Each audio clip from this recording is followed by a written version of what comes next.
Fuck it.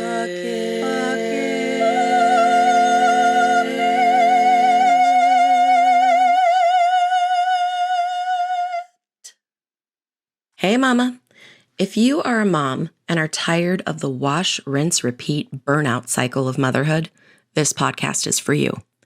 If you feel lonely and isolated in your motherhood journey, this podcast is for you. If you feel like you have completely lost your identity since your babies were born, this podcast is for you.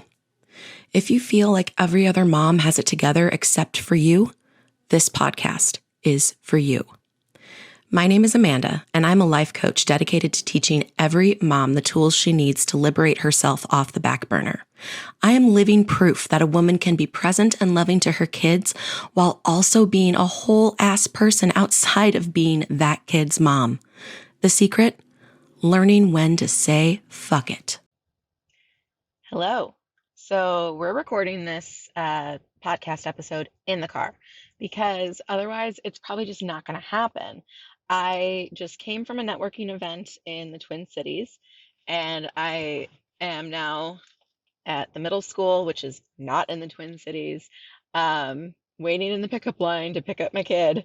I got to take her to the dance studio, and then I'm going back to the cities for another networking event, and then I'll get home and have like 20 minutes before a virtual networking event, and then I gotta like get my kids and get them to bed and stuff. So this is what we're doing, and yay for technology that allows me to do this. I can still be show up for my audience and record a podcast in my car. Like, this is nuts. This is absolutely nuts that this is possible. I'm gonna take my seatbelt off just because it looks horrible in the frame. Not that any of this looks better, but whatever. I was thinking on my drive here, like, just how crazy my like going back and forth and doing all this stuff is, but also like how energized I feel by all of it, because I love my business so much, and I love like my purpose and my vision of helping every single mom so much that yes, my day is really packed and busy, and I'm going to be very tired later, but I love it. I'm willing to do whatever it takes to make my business successful. I'm going to continue to take action after action after action until my business is helping thousands of moms every year. I will do whatever it takes. And before I got to this point where I had my own business, I was willing to do whatever it takes to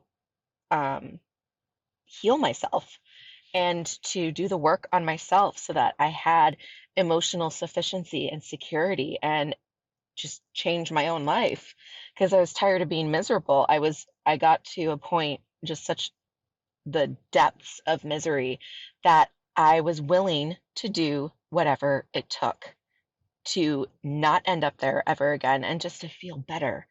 Um, and I was thinking about moms, and like, we will do anything for our kids, right? Like, we will start our day at like 5 in the morning so that we can get to work at a certain time and get off to sit in this stupid pickup line to pick them up and take them to dance or take them to wrestling or take them to hockey or karate, or just, we turn ourselves into taxis after we've worked all day long because our kids want to do these things. And so we're willing to do whatever it takes because we love our kids and we want them to be happy and we want them to feel fulfilled and purposeful in their young little lives. Um, and it's the problem is that there's nothing wrong with that, but the problem is that we don't do that for ourselves. We are not willing to do whatever it takes to make sure we are living fulfilled, purposeful, happy lives. And that was like hitting me in the car as I was driving and doing my thing. And I'm just thinking, wow, Like, just imagine all of the effort that you put into your kids and doing whatever it takes to make sure that they get to do the things that they want to do. If you poured even a fraction of that into yourself, how much better your lived experience would be if you said to yourself, I am going to do whatever it takes to not be stressed all the time anymore. I am going to do whatever it takes to find a career that doesn't want to make me scoop my eyes out with a dull spoon every day because I hate it so fucking much. I am going to do whatever it takes to know who I am as a person. I'm going to do whatever it takes to like figure out who I am, reclaim my identity, and then never let it go. I'm going to do whatever it takes because I value myself, because I love myself, because I will say that I will live by the truth that I get to live a happy and fulfilled, purposeful life, just like what I want for my kids. I want that for myself too. It's not selfish to want that for yourself. We just jump straight to shame and guilt for wanting anything for ourselves because this world tells us you have to put yourself to the side. It's not about you anymore. It's about the baby. It's about the baby. It's about your babies. It's not about you. If you make anything about you, you're being selfish. Bullshit. Bullshit. That is one of the main things that I'm determined to eradicate, that belief right there that moms have to put themselves last in order to be a good mom. Because women, for since the beginning of time, all around the world have let themselves die, just a spiritual death of themselves, living their lives that way. Having children is a beautiful, wonderful thing. It's the best job I've ever had, but it's also the hardest job that I've ever had, and it's already so all-consuming. And then when the world tells you, yes, it should be all-consuming, let it consume you. And if the consuming is hard, then there's something wrong with you. No, fuck that. There's nothing wrong with you. You weren't meant to be totally, fully consumed by somebody else outside of you. That was never supposed to happen. That was never supposed to be the formula. So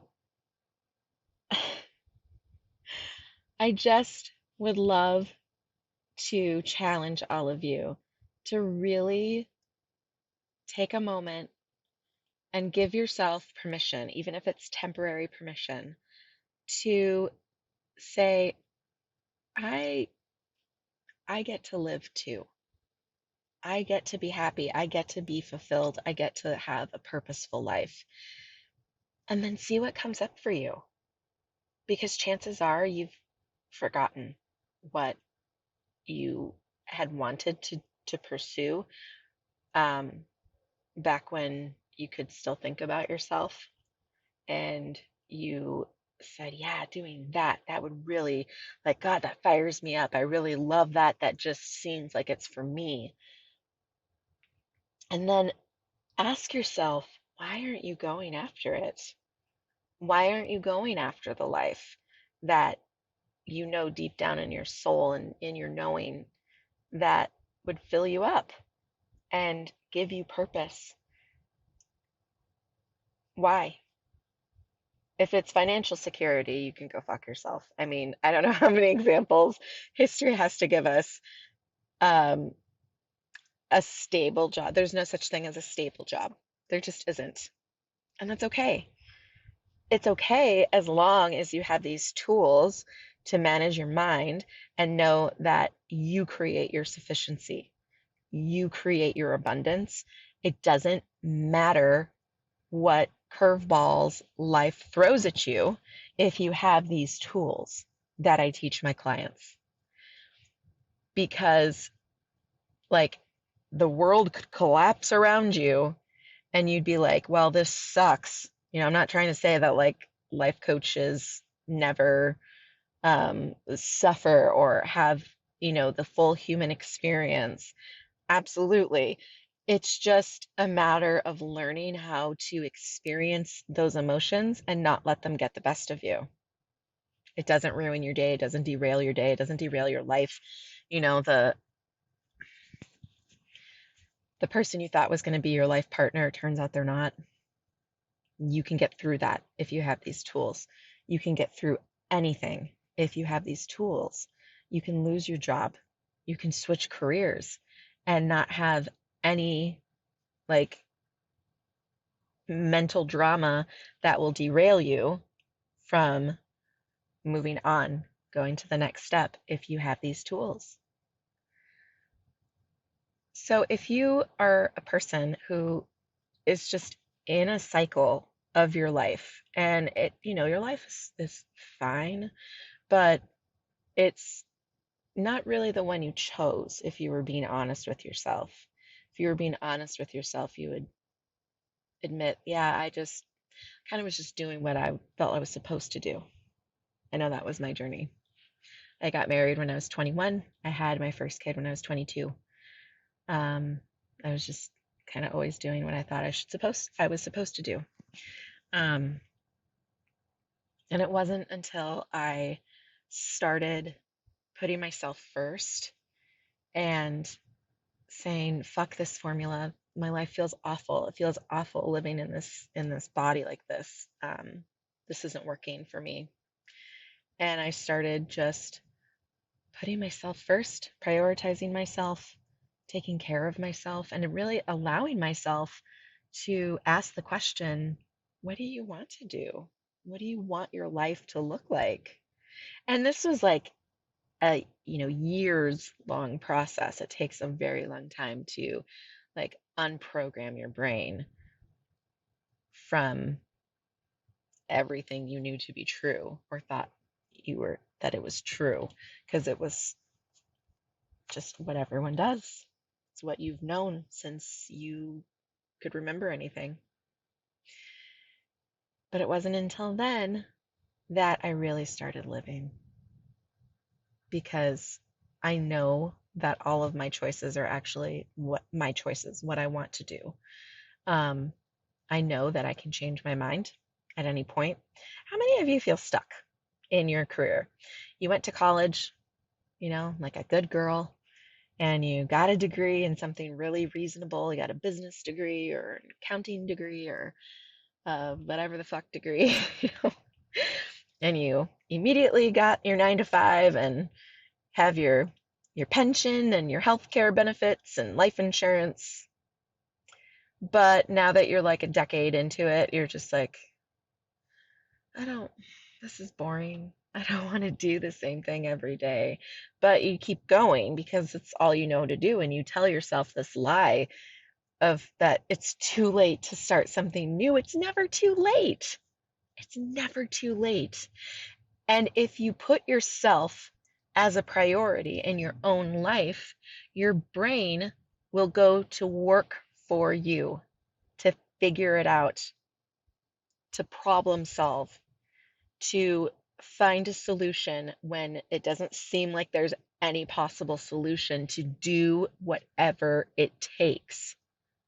When you decide, yes, I matter, I am valuable, I am loved, I am worthy just for existing, and I'm going to fucking live my life, you will do whatever it takes to accomplish that every single day.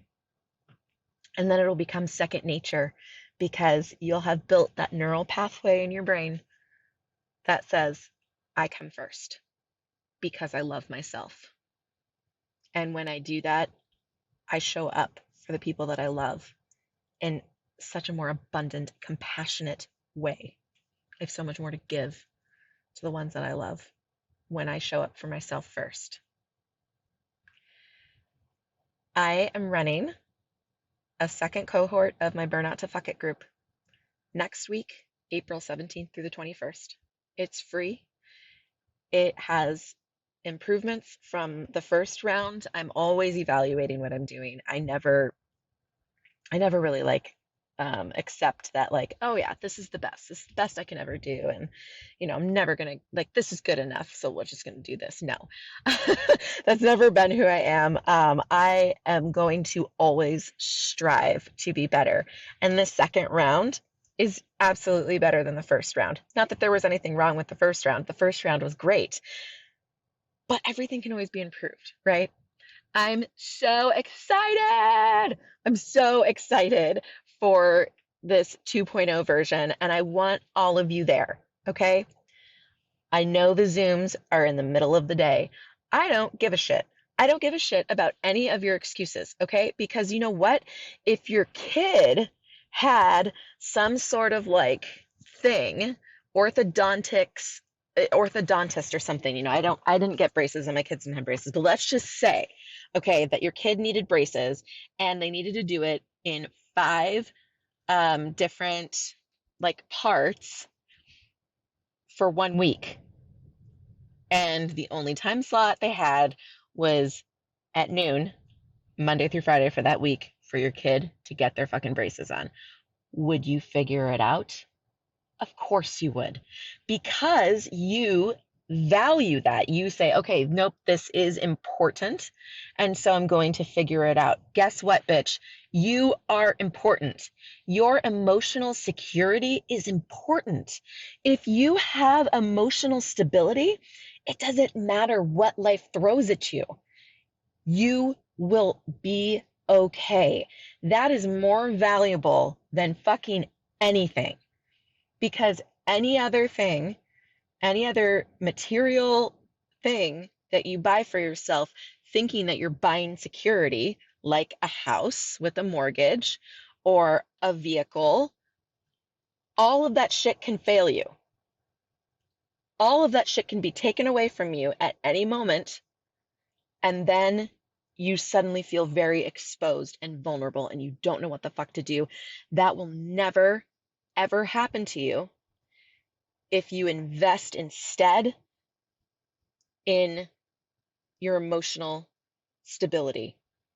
That's what life coaching gives you. And then you get to see how your mind being managed trickles into every aspect of your life. I fucking promise you, you'll make more money after you learn to manage your mind. You will have more time to whatever you want to do when you learn to manage your mind. You'll have more of whatever the fuck it is you want when you learn to manage your mind, because your mind is creating your reality. So make it happen. Make yourself a priority and figure it out. Make everything else and everyone else bend around you instead of you doing all the bending. Okay? Show up for yourself next week, every single day, and see what a transformation you get just from that alone. I'm so fired up to teach you this shit because it's life-changing. It's life-changing. That is an ultimate truth. And I want to share it with you. I've made it my mission. I'm not going to stop. I'm going to do whatever it takes to teach you, dear listener, dear viewer, these tools. Are you living your best wild one life? You're not? Why the fuck not? What are you waiting for? The time to live is now, mama. Click the link in my show notes to set up your free 30-minute coaching and consultation so you can experience how life coaching can change your life. You've put yourself off long enough. It's time to pour into you. Join the community of Fuck It Moms by following me on Instagram and Facebook at Fuck It Mothering. That's fuck without the U. So It Mothering. Make sure you subscribe to my channel so you never miss your weekly encouragement, and please rate, review, comment, and share. All of these things help with the algorithms, so that way when other overwhelmed moms are looking for encouragement, they can find me. Every month, I give away one of my favorite books to a lucky winner. All you have to do to enter is write a review or tag me in social media when you share an episode. See you next Sunday, gorgeous.